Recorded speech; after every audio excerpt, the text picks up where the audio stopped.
Hello, this is Uptalk from Chatelaine, and I'm your host, Rachel Giza. On this episode, with us, it was like, oh, we must be deliberately trying to make money and sell records. And P.S., yeah.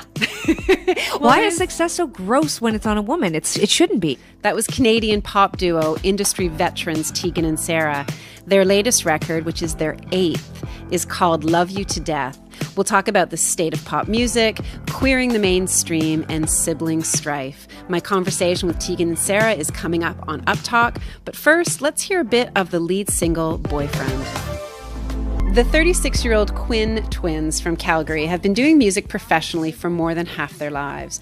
They started out as, quote, folk artists, but their music has certainly seen a natural progression. Their last album, 2013's Heartthrob, turned them from cult indie artists into bona fide pop stars. You probably still can't get their ear-warming single, Closer, out of your head. But despite their success, they still maintain their DIY work ethic, small band approach, and introspective lyrics. Their 8th album, Love You to Death, which came out this past summer, has been called their biggest, strongest, and catchiest to date. And perhaps surprisingly, it's their most explicitly queer. Musically, Tegan and Sara have become more of who they are, and it's pretty terrific to listen to. Here's our conversation. Welcome to Uptalk, Tegan and Sara. Hi. Hello. Love You to Death is your 8th album, and it's terrific. And it's your biggest... Oh, you're welcome. It's your biggest dive into pop so far, even though that's been kind of the direction you've been moving towards. Does it surprise you at this point in your career to be two queer women solidly in mainstream pop? Well, it's interesting first just to address, like, this is our biggest dive into pop. Like, I think we don't have that perspective only because we're in the midst of it. Even Heartthrob didn't feel like a big dive. That was our 7th record, and people made such a big deal out of the production. And it was only years later looking back, like most recently, and going, oh yeah, that was a huge jump, especially from Sainthood, which I think was such a live feeling record, and we didn't do a ton of overdubbing. So I think for us, like, Love You to Death just feels totally normal. It just feels like the next thing that we did. But yeah, I mean, to answer your question about waking up one day and feeling like we're a part of the mainstream or being accepted into the pop world, it feels really nice. It's quite refreshing. We felt like outsiders for a long time. But I think, we've been talking a lot about this in the last little bit. I think it's important to still identify that we are still a small band. I think we're making pop music. We are not pop stars. And it's funny, right. Like the headlines are so hyperbolic. It's like Tegan and Sara, pop stars. And it's like, yes, we came to this interview in a helicopter. It's like, no, I mean, we're still I would say we're still very much the same size band we've always been in terms of like production and crew and staff and even sales. But I do think we have an enormous reach now, and I think we are reaching more people. We just aren't entirely sure what that means yet. Right. Well, I mean, it's interesting because your path is not a typical one, I think, for a lot of female pop stars where, you guys were doing more of a DIY indie approach from the time you were teenagers and really built yourselves as musicians, as performers, built the business of your career. So this isn't sort of an overnight jump into being artists. This has been the result of almost 20 years of working together. Sara, do you think that made a difference in terms of the pop direction, sort of having had that history behind you? We're making music that fits under the umbrella of pop music, but we're not always making that music the way other people make it, and we're not always approaching our touring career or the marketing of our band in the way that other people do in the pop world. And probably that just comes from spending 17 years in a sort of indie rock DIY mentality. I wasn't upset with that side of the business. I actually really liked being hands-on. I was never like, let's move into pop music so we can do less of what we like. I was like, let's move into pop music so we can reach new people and talk to new people. And it's also important here, I'll interject, Sara, sorry to interrupt, but it's also important, you said DIY. And, the early part of our career was like that, but we've always been on a major label. Right. We just were, as Sara said, we were very much like we were our own insular world, and we just didn't let anybody in. And everyone kind of just let us get away with that. And where did that come from, that kind of confidence to actually to say, we're going to do it our way? Like, you're with a major label, but you decided that you were still going to chart your own path. Because I think, you guys started out so young. And again, like for a lot of particularly female artists, the first album comes out and it's very packaged and it's very much much produced by a producer, and it's their vision, not the vision of the artist necessarily. So where did that come from, that kind of confidence and that swagger early on? I don't even think it probably was. I think it might have been the opposite of that. It might have been a lack of confidence. And it was sort of like, not like, I don't know. It's funny because it's like a bit of a remembering now, because I'm sort of feel like I'm making up a new interesting answer in recent months. But I remember the beginning of our career now almost through the lens of, like, I think that I didn't want anyone to tell me what to do. I was moving out of my parents' house. I wasn't in high school anymore. I wasn't going to college. I didn't want to have anyone tell me what to do. I didn't like that, even though there were record companies interested in us and there were agents interested in us, there was a lot of excitement and activity around the project really early on. I found it suspicious and irritating. We were skeptical. Yes. We would come home. It was another authority figure who was going to replace school or replace parents. And I remember it being less about like, we don't want to sell out. It was more like, I don't want anyone to tell me what to do. I didn't want to be judged. I didn't want to be graded. I didn't want to be told this is the trajectory you should be on, because we were told that almost immediately. I mean, the second Tegan and I started playing guitar in a way where we were sort of opening ourselves up to feedback, we were given it all the time, and it was usually by older men. And those were the people who felt comfortable to come in and say, you should try playing these guitar chords, or you should try playing on a click so that it's more in time, or you should wear makeup when you're on television because it'll show off your features. I mean, those things irritated me, and I was already irritated, and I felt freedom by not being in school and not living in my parents' house anymore. And something about getting into a traditional record contract and having a lot of support around us just sounded like, going back to kind of a place where we were imprisoned somehow. Yeah. And do you think that that was something you carried with you to the pop realm? Because again, I think that, your music has moved more towards a pop sound, and yet it's very introspective. It breaks a lot of the rules sometimes of mainstream pop in terms of, digging into like deep themes and saying big stuff with something that's really catchy and melodic and danceable, which that's not always the case in pop music. Mm-hmm. I mean, it's so hard, right? Because we're not really, it looks the opposite of what I'm about to say, but we aren't really trying to do anything. We're just making music that we really enjoy. And we grew up in the 80s and we like 80s music, and we had played acoustic guitar and electric guitar and had more of like an indie rock sound for over a decade. And we were entering our 30s and we were in such a cool spot. We had this really amazing, vibrant community. And it sounds silly to say, but in 2007, we collaborated with Tiesto, and the EDM world accepted us without question. There was no analysis. There was no, hold on a second, girls, before you get up in front of these 30,000 people at Bonnaroo. You're in the indie rock world. You're not allowed up here on stage in front of all these people. We just went, and everyone loved it. And we started to think, man, maybe we should play with our sound a little more. Maybe we should try pop. Sarah was bored playing guitar. We're both classically trained piano players. That was our first instrument. She started contributing more songs that were based on the piano. I wrote Closer very early on into the demoing process. Everybody liked it. It was catchy and hooky. It was kind of natural. We wrote all those songs for Heartthrob before we chose Greg Kurstin, before we chose a pop producer. It just kind of came naturally. There was no premeditated thing. And Sarah and I both just found pop music really interesting, starting with like Robin and Alicia Keys. It just started to get really... It was introspective. It was Sarah that sat us down in the van one day, I remember, and played The Dream for us. And The Dream, of course, is like a very famous producer who like wrote Umbrella. Okay, so just to give the people listening a reference point. And Sarah was like, don't you think it's so weird? The Dream put out a record of his own, and all the songs were like, forgive me, and about feelings and whatever. And Sarah was like, pop music is getting introspective, and it is getting really... It feels very honest and reflective. And I think that really appealed to us as an emo, indie, folk, rock, whatever kind of band we were. We'd been called everything. But one thing that everyone could agree on was that we talked about our feelings. And when pop became kind of full of feelings, I was like, we were feeling that. I mean, it wasn't even just feelings. It was sort of, I mean, this is like very broad. I don't think you could necessarily back this up across the board, but what I was listening to anyway was sort of representing almost a gender flip too of what was happening in indie rock.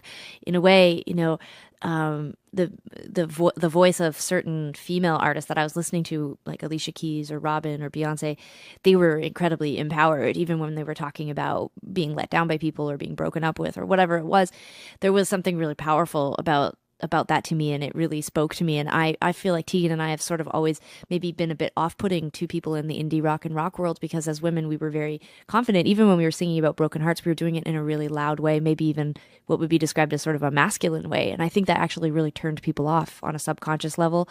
And I started to hear that more in pop music. And so I was, of course, like, oh, that's what I want to listen to. And men, like Tegan brought up, there were certain men in pop music like Justin Bieber and The Dream, and people, they were singing in falsetto. They were singing in voices that were more like what I remember from my childhood, people like Prince, and they were singing without fear that they didn't sound masculine. So then that was interesting to me, like to have men singing about what it would feel like to give a woman pleasure. Like that was really new to me.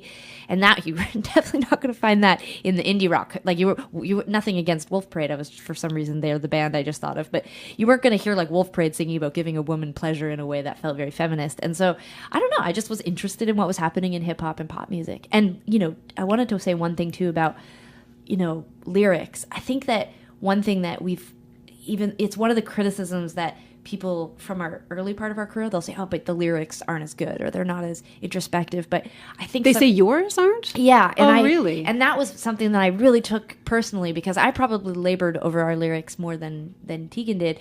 But I think, if anything, I feel a sort of embarrassment about how vague and sometimes opaque like early songs are. Like, what in the hell is Walking with a Ghost about? Like, I mean, I know what it's about, but why would you ever even have any idea about what that's about? I mean, it's like an abstract painting. There's sexism, or just it's that we question women always, everything they do. If we wear makeup, oh my God, why are they wearing makeup?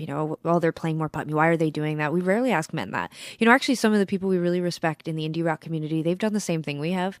Look at that last Arcade Fire record. Fascinating. Very interesting. Stars, same thing. Metric. And I don't know. I read their press. It doesn't seem like anyone's really challenging them. They're in the studio experimenting and trying. And like with us, it was like, oh, we must be deliberately trying to make money and sell records. And P.S., yeah. Or did, yeah.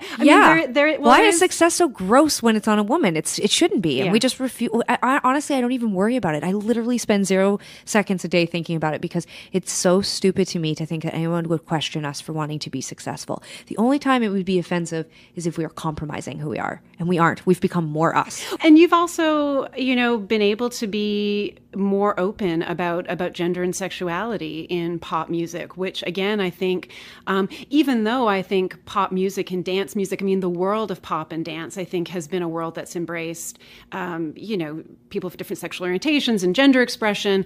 But I think that's, maybe where the subversion comes in a way too, that there's so I wanted to ask you, was that intentional? You said earlier that the movement towards pop wasn't necessarily some sort of master plan. It's just sort of where you grew.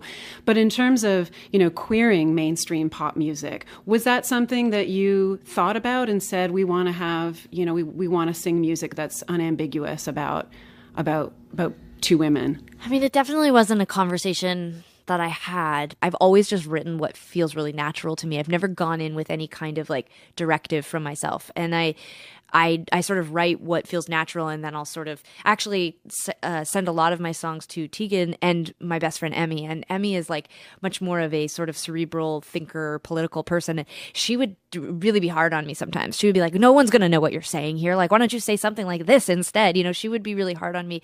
But early on in my relationship with Emmy, I remember her saying, why don't you say she or her? And I just remember thinking back then, like, well, why? None of the guys that I listen to sing about she or her. Like, sometimes they do, I guess, but like most of the time it is you. Why can't I say you, just like all the guys get to say you?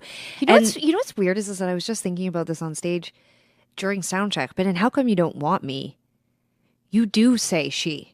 Well, I say she about the person the girl that I like. Like, yes, you could read into it for sure. Yes. But still, like, it was interesting because someone had but we don't said have to to go. Recently We don't that have to we go. don't use pronouns. But you did on the last record say she, and you also did. Well, I did. We don't use pronouns to describe our significant others or the person. No, in the but again, like, relationship. it's open. Like, like there's definitely been. I think we've always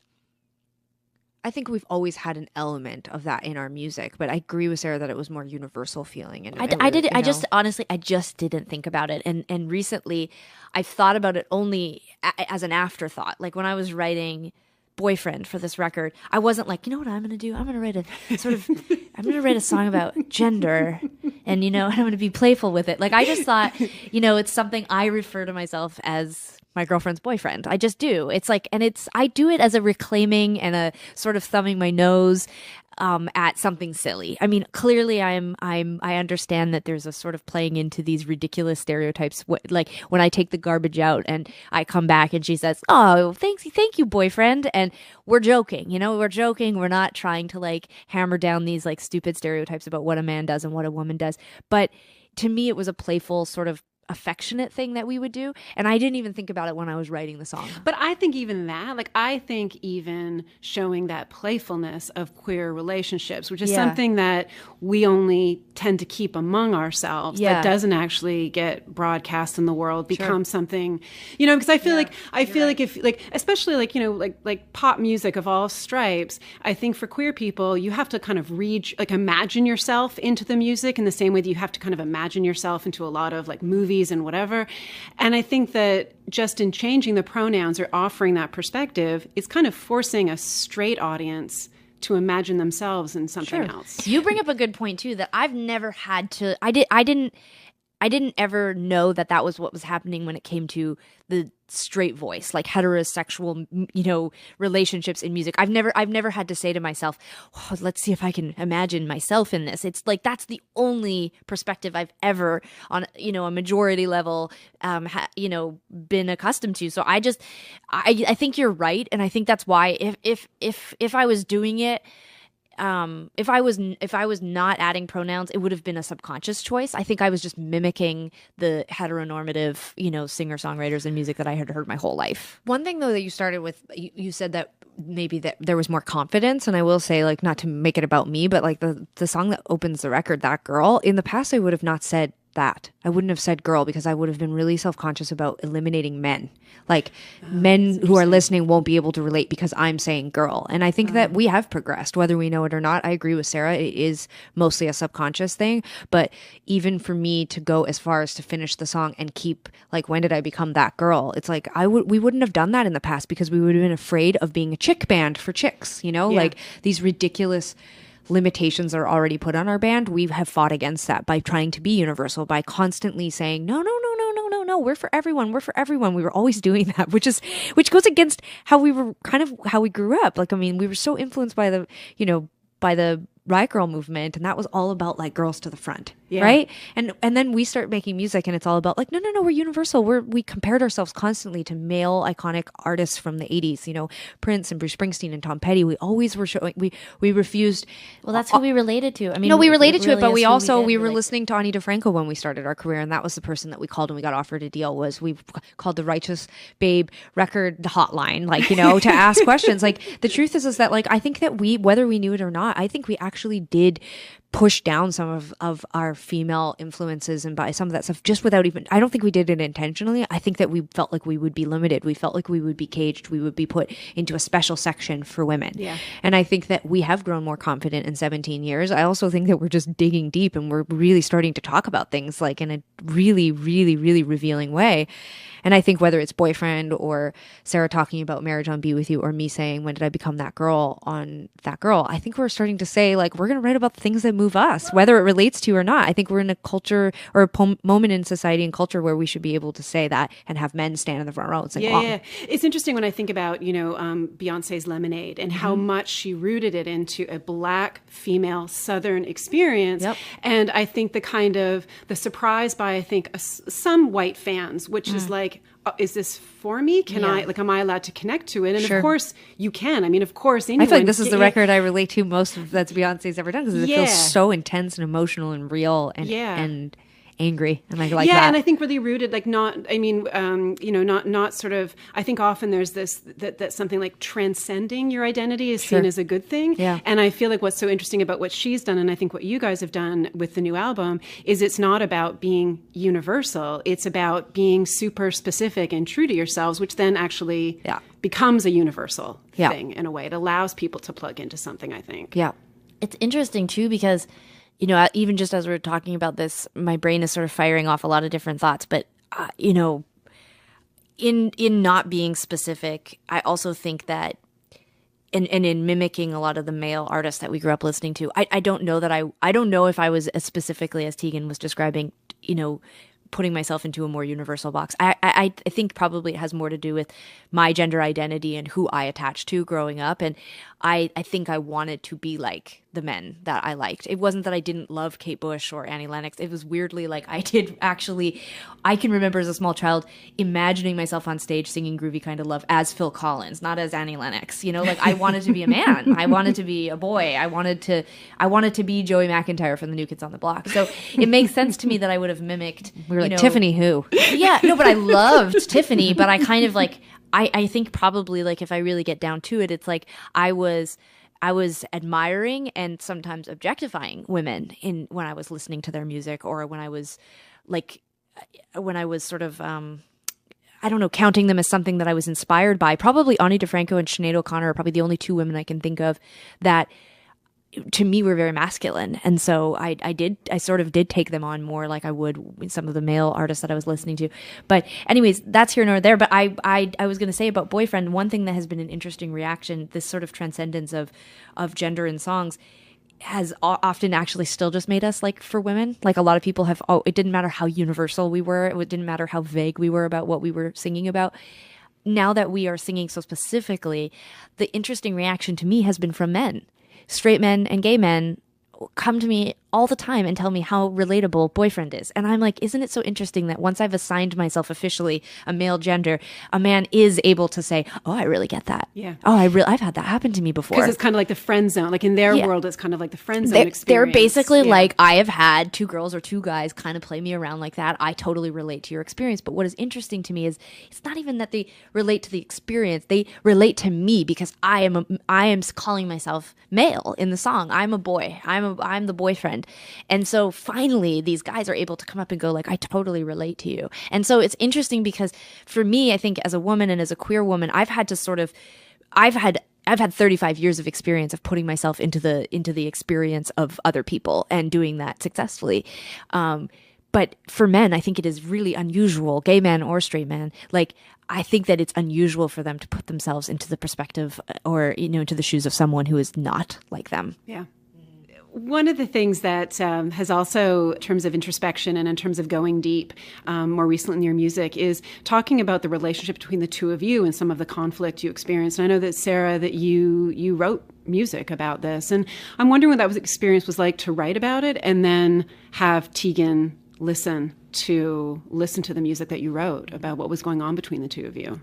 Initially, I was far more self-conscious about what it said about me than I was about what it said about us, because the songs are really, especially White Knuckles, that's to me about my identity and sort of like my evolution in figuring out who I was at a sort of stressful period of my young adulthood. And so I wasn't even Tegan plays a huge part in that because it was sort of our fracture and our estrangement that allowed me to finally sort of define myself as an individual, and so it makes sense that she has to be, a part of my my storytelling.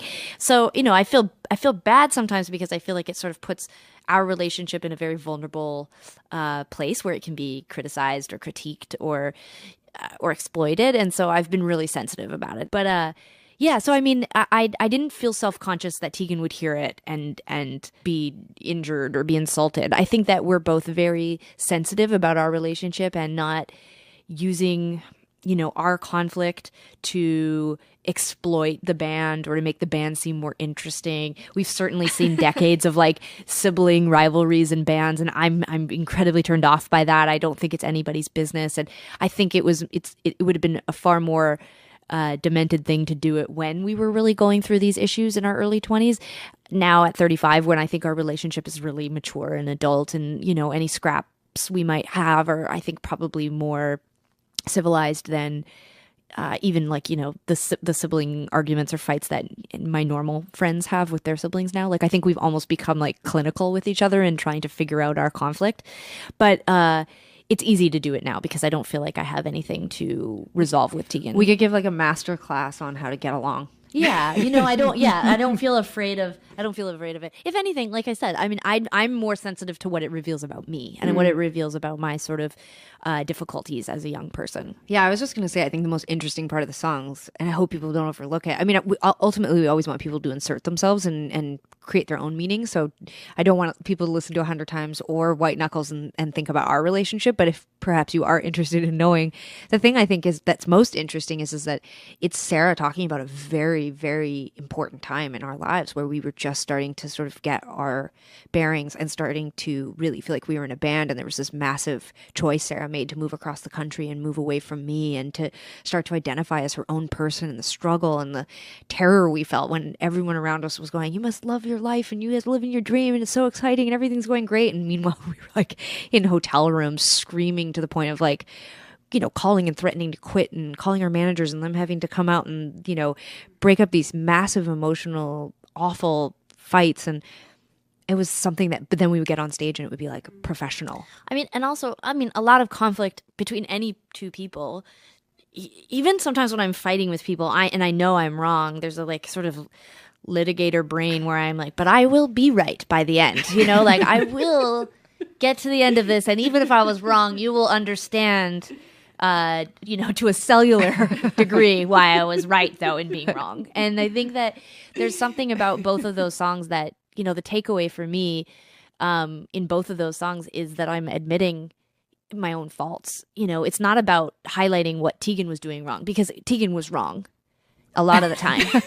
But for me, those songs are both admissions of I'm taking responsibility for I disrupted that relationship. I was the one who instigated that break, and and my independence depended on it. And I think also we've spent years writing songs about how other people have injured us. I mean, we are masterful about telling other people what they've done wrong, but it is a whole other thing.